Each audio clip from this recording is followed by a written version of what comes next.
نحمده ونصلي على رسوله الكريم أما بعد فأعوذ بالله من الشيطان الرجيم بسم الله الرحمن الرحيم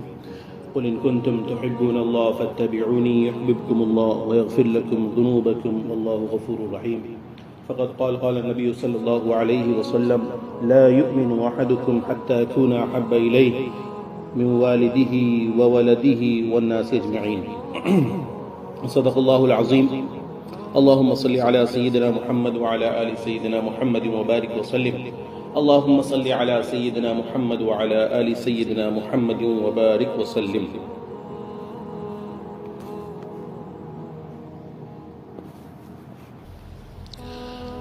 اللہ رب العزت نے قرآن پاک میں صاف صاف لفظوں میں فرما دیا کہ اے محبوب آپ اعلان کر دیجئے قل ان کنتم تحبون اللہ، اگر آپ چاہتے ہو کہ اللہ تم سے محبت کرے فاتبعونی، میری اتباع کرو، یحببکم اللہ، اللہ تم سے محبت کرے گا، صرف محبت ہی نہیں کرے گا، ویغفر لکم ذنوبکم، اور اللہ تمہارے گناہوں کو معاف فرما دے گا، واللہ غفور رحیم، اور اللہ خوب معاف کرنے والا ہے۔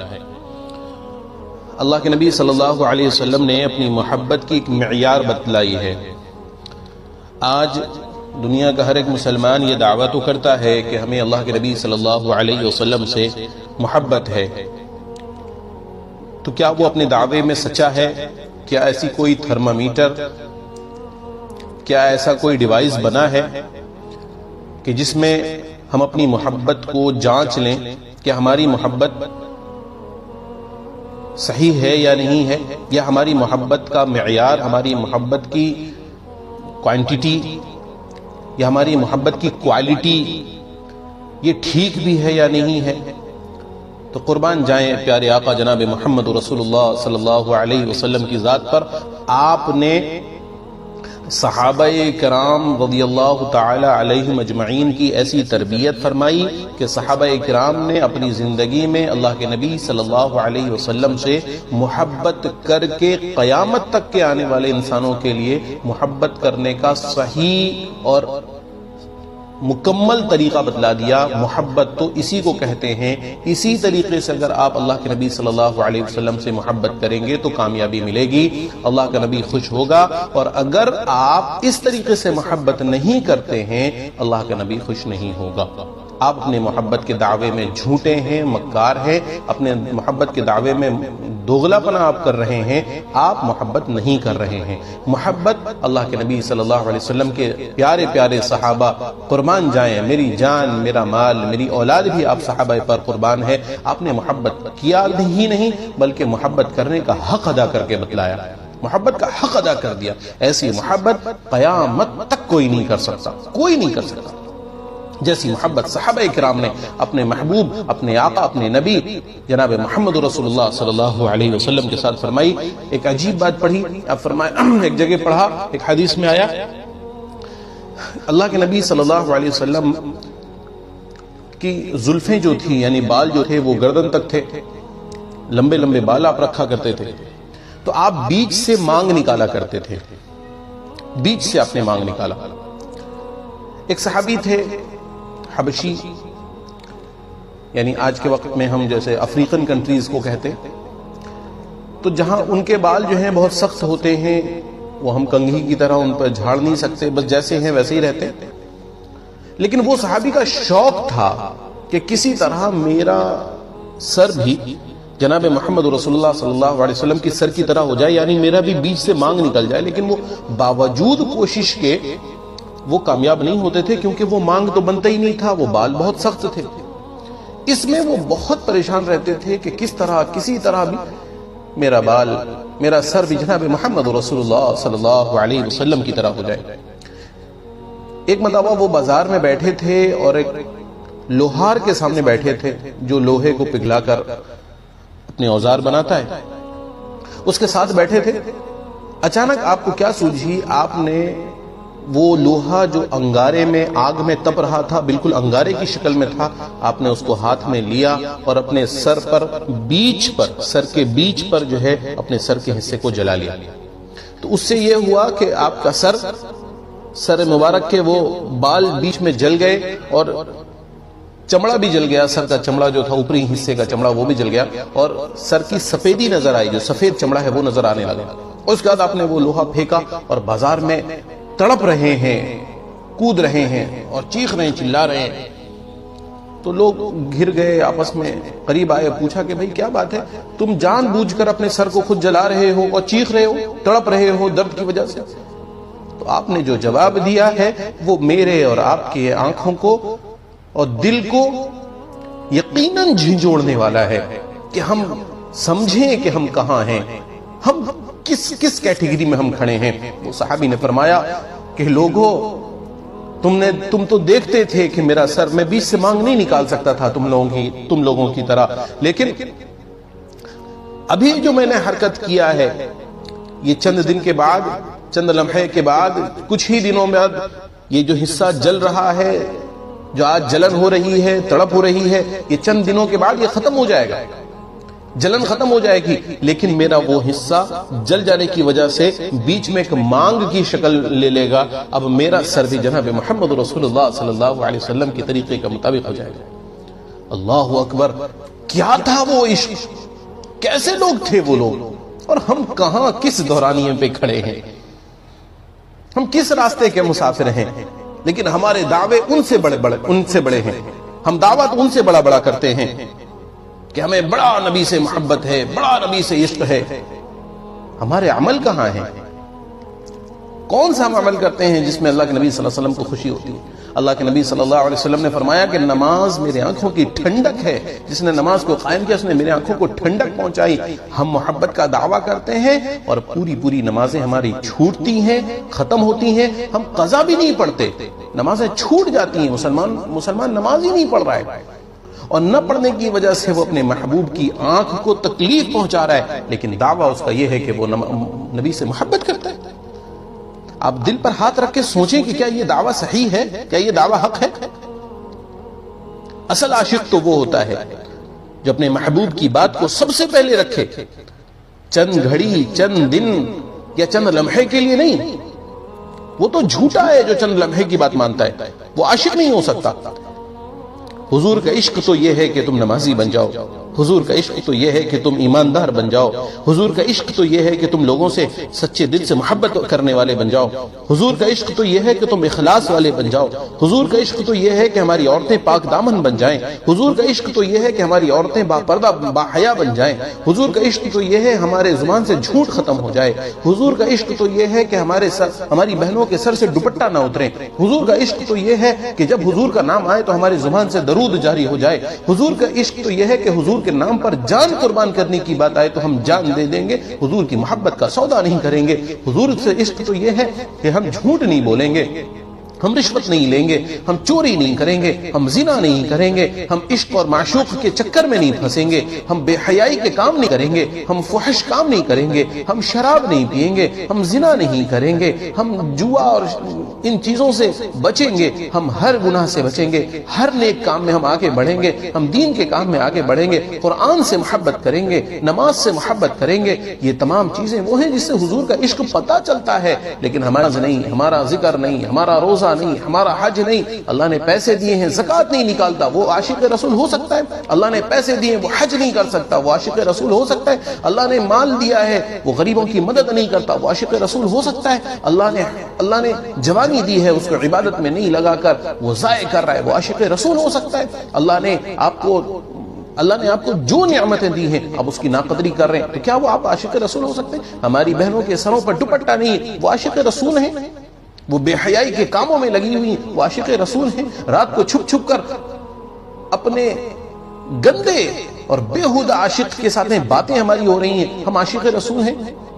عاشق رسول تو بہت دور کی بات ہے، ہم صحیح ڈھنگ کے مسلمان کہلانے کے لائق نہیں ہیں۔ عاشق رسول تو وہ ہے جب انہیں پتہ یہ چلا کہ جناب محمد رسول اللہ صلی اللہ علیہ وسلم کی دانت مبارک جنگ احد میں ٹوٹ گئی ہے، 2 دانت شہید ہو گئے ہیں،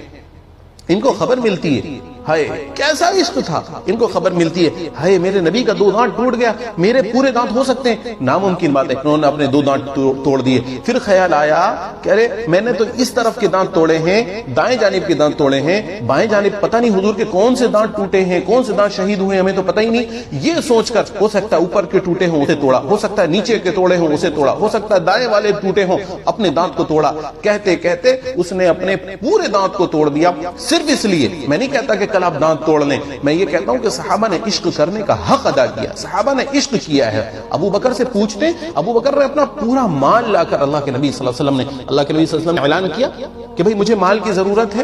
دین کے کام کے لیے, اسلام کی سربلندی کے لیے, جہاد کے لیے مال کی ضرورت ہے. ابو بکر پورا مال لے کر آ جاتا ہے کہ کیا ہمارے پاس یہ اختیار ہو سکتا, ہم یہ دے سکتے. ہمارے لیے دین کے کام میں 100 روپے دینا ہمارے لیے مشکل ہو جاتا ہے, مشکل. ابو بکر پورا مال لگاتا ہے رضی اللہ تعالی عنہ. تو سوچیں, غور کریں کہ ہم کس دوران یہ پر کھڑے ہیں. الحمدللہ ہماری یہ کوشش جو شروع ہوئی ہے کہ ہر جمعہ کو ہم پیارے آقا جناب محمد رسول اللہ صلی اللہ علیہ وسلم کی محبت پر, سیرت پر, اخلاق پر, کردار پر ہم بات کریں گے, اس کی کوشش ہے کہ آج دوسرا ہفتہ ہے, آپ تمام کے علم میں ہے الحمدللہ. پچھلے ہفتے کی بنسبت اس ہفتے ہم تقریباً 60,000 کے قریب ہمارے احباب نے درود پاک کا نذرانہ پیش کیا ہے اپنے پیارے آقا جناب محمد رسول اللہ صلی اللہ علیہ وسلم کی ذات پر. یہ کتنی بڑی بات ہے. درود پوری زندگی ہم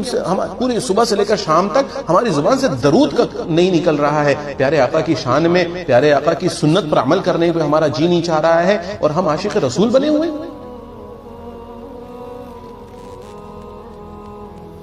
کس طرح کے ہم عاشق رسول ہیں؟ کیا عاشق رسول ایسے ہوتے ہیں؟ عاشق رسول ایسے نہیں ہوتے. عاشق رسول نمازی ہوتے ہیں, عاشق رسول داڑھی والے ہوتے ہیں, عاشق رسول عمامے والے ہوتے ہیں, عاشق رسول کا کرتا وہ پہنتا ہے, کپڑے وہ پہنتے ہیں جو اپنے محبوب کو پسند ہو, لباس وہ پہنتا ہے جو اپنے محبوب کو پسند ہو, کھانا وہ کھاتا ہے جو اپنے محبوب کو پسند ہو, سوتا اس طریقے سے ہے جو اپنے محبوب کا طریقہ ہو, لیٹتا اس طریقے سے ہے جو اپنے محبوب کو پسند ہو. جو میرا محبوب جس طریقے سے لیٹتا تھا میں اسی طریقے سے لیٹوں گا, میرا محبوب جس طریقے سے اٹھتا تھا میں اس طریقے سے اٹھوں گا, میرا محبوب جس طریقے سے چلتا تھا میں اس طریقے سے چلوں گا, میرا محبوب جس طریقے سے باتیں کرتا تھا میں اس طریقے سے باتیں کروں گا, میرا محبوب جس طریقے سے معاملات کرتا تھا میں اس طریقے سے معاملات کروں گا, میرا محبوب اپنی بیویوں کے ساتھ جس طرح کا سلوک کرتا تھا میں اس طرح کا سلوک کروں گا, میرا محبوب اپنے رشتہ داروں کے, اپنی بہنوں کے ساتھ میں جو سلوک اختیار کرتا تھا میں وہ اختیار کروں گا, میرا محبوب اپنے ماں باپ کے متعلق میں جتنی باتیں کہہ کے گیا ہے, جتنی باتوں کرنے کا حکم دے کے گیا ہے میں وہ باتیں کروں گا, میرے محبوب ماں باپ کے لیے جتنے فرامین کہا ہے کہ میں اپنے ماں باپ کی کس طرح قدردانی کرنی چاہیے, اپنے ماں باپ کی کس طرح فرما برداری کرنی چاہیے میں وہ کروں گا تاکہ میرا محبوب خوش ہو جائے. میرا چہرہ جناب محمد رسول اللہ صلی اللہ علیہ وسلم کے خلاف ہے اور میں عشق کا دعویٰ کرتا ہوں, جیب میں حرام کے پیسے ہیں اور میں عشق کا دعویٰ کرتا ہوں. صبح سے شام تک میں اپنی آنکھوں کو غیر محرم کو دیکھتا ہوں اور ان کو دیکھ کر اپنی آنکھیں سیکھتا ہوں, اور پھر میں عشق کا دعویٰ کرتا ہوں کہ میں محبوب کا عاشق ہوں. ایسے نہیں تھے ہمارے اللہ کے نبی صلی اللہ علیہ وسلم کے عاشق. عاشق تو ابو بکر تھے, عاشق تو بلال تھا. ہے وہ کیا بلال تھا, وہ کیسے کیسے صحابی تھے. میں واقعہ بیان کروں تو بہت لمبا وقت گزر جائے گا. ایسا نہیں ہے کہ اللہ کے نبی صلی اللہ علیہ وسلم کے پاس میں صرف غریب صحابہ آئے ہیں, ایلیٹ درجے کے, بڑے درجے کے, بڑے مالدار قسم کے نوجوان, وہ سب اللہ کے نبی صلی اللہ علیہ وسلم کے صحابی بنے ہیں, محبت میں گرفتار ہوئے ہیں. میں کتنے واقعات سناؤں, ہم کہاں ہیں, ہمارا کہاں عشق رسول ہے. ایک صحابی کے بارے میں آتا ہے کہ وہ اپنے سواری کے اپنے غلام کے ساتھ میں وہ سواری میں سوار ہو کر جا رہے تھے, ایک جنگل کے قریب سے گزرے, آپ نے سواری کو رکوایا, آپ نیچے اترے, تھوڑی دور گئے اور اس طرح بیٹھے جس طرح ہم رفع حاجت کے لیے باتھ روم میں بیٹھتے اسی طرح وہ بیٹھ گئے, فارغ ہونے کے لیے بیٹھے, اور فارغ ہونے کے بعد اسی طرح بیٹھے. پھر تھوڑی دیر کے بعد وہ واپس آئے اور سواری پہ بیٹھا اور کہا کہ سواری کو آگے لے چلو. غلام نے پوچھا حضرت آپ کو فارغ ہونا تھا؟ آپ نے فرمایا نہیں مجھے فارغ نہیں ہونا تھا, بلکہ اصل بات تو یہ ہے کہ اسی راستے سے آج سے چند سال پہلے جناب محمد رسول اللہ صلی اللہ علیہ وسلم کے ساتھ میں ایک مرتبہ گزر کر رہا تھا. یہاں پر جس جگہ میں بیٹھا تھا اسی جگہ اللہ کے نبی صلی اللہ علیہ وسلم نے پیشاب کیا تھا, فارغ ہوئے تھے. میں اس راستے سے گزرا, مجھے یہ دیکھ کر حیا آئی کہ میں اس راستے سے گزروں جہاں پر میرا نبی بیٹھا تھا, میں اس جگہ پر بغیر بیٹھے گزر جاؤں, یہ میں برداشت نہیں کر سکتا. یہ تھی صحابہ کرام کی محبت، یہ تھی صحابہ کرام کے محبت۔ تو آج ہم سب یہ طے کریں کہ ہمیں اپنے نبی صلی اللہ علیہ وسلم سے محبت ہے، اور اپنے نبی کی محبت کو مزید بڑھاوا دینا ہے۔ اور بڑھاوا کیسے دینا ہے؟ نمازیں پڑھ کے، تاکہ میرا نبی کی آنکھوں کو ٹھنڈک ملے، چہرے پر داڑھی رکھے۔ جو نوجوان کے چہرے پر داڑھی نہیں ہے وہ یہ طے کریں کہ میں مکمل ایک بالش، ایک مٹھی داڑھی رکھوں گا، کیونکہ میرے آقا جناب محمد رسول اللہ صلی اللہ علیہ وسلم نے فرمایا کہ ایک مشت داڑھی رکھو، مجھے ایک مشت داڑھی رکھنا ہے۔ عورتیں یہ طے کریں کہ میں آج کے بعد بے پردہ باہر نہیں نکلوں گی، کسی غیر محرم کی نگاہ مجھ پر نہیں پڑے گی، میری نگاہ کسی غیر محرم پر نہیں پڑے گی۔ میں باہر نکلوں گی تو بس صرف اپنی ضرورت کے لیے نکلوں گی، میں باہر نکلوں گی تو کعبے کی زیارت کے لیے جاؤں گی، میں باہر نکلوں گی تو مدینہ منورہ میں جناب محمد رسول اللہ صلی اللہ علیہ وسلم کی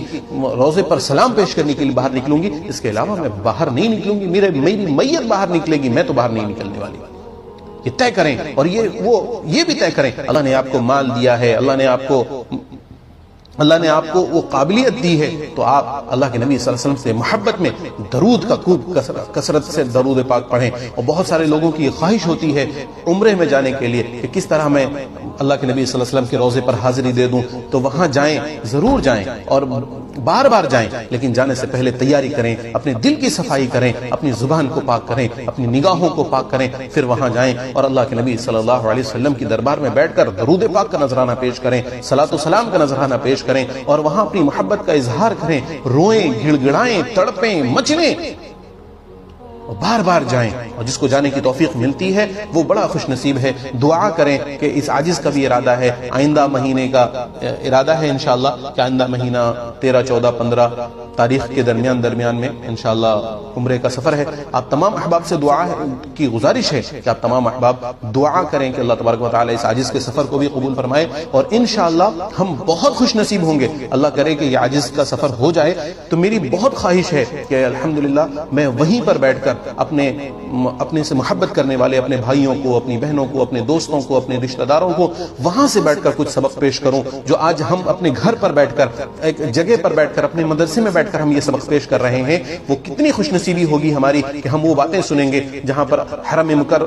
میں بیٹھ کر، بیت اللہ میں بیٹھ کر ہمارا سبق ریکارڈ ہو رہا ہوگا، ہم جناب محمد رسول اللہ صلی اللہ علیہ وسلم کی جالیوں کے سامنے میں بیٹھ کر ہم سبق ریکارڈ کروا رہے ہوں گے۔ اللہ تبارک و تعالی وہ دن جلدی لائے۔ اللہ تبارک و تعالی ہم سب کو بار بار اپنے گھر آنے اور اپنے گھر میں بلانے کی توفیق عطا فرمائے۔ اللہ ہم سب کو سچا پکا عاشق رسول بنائے بار بار۔ اور آپ تمام احباب جن احباب نے اس عاجز کے کہنے پر درود پاک کا نذرانہ پیش کیا ہے، وہ بہت مبارکباد ہے، آپ کی زبان بہت مبارکباد ہے،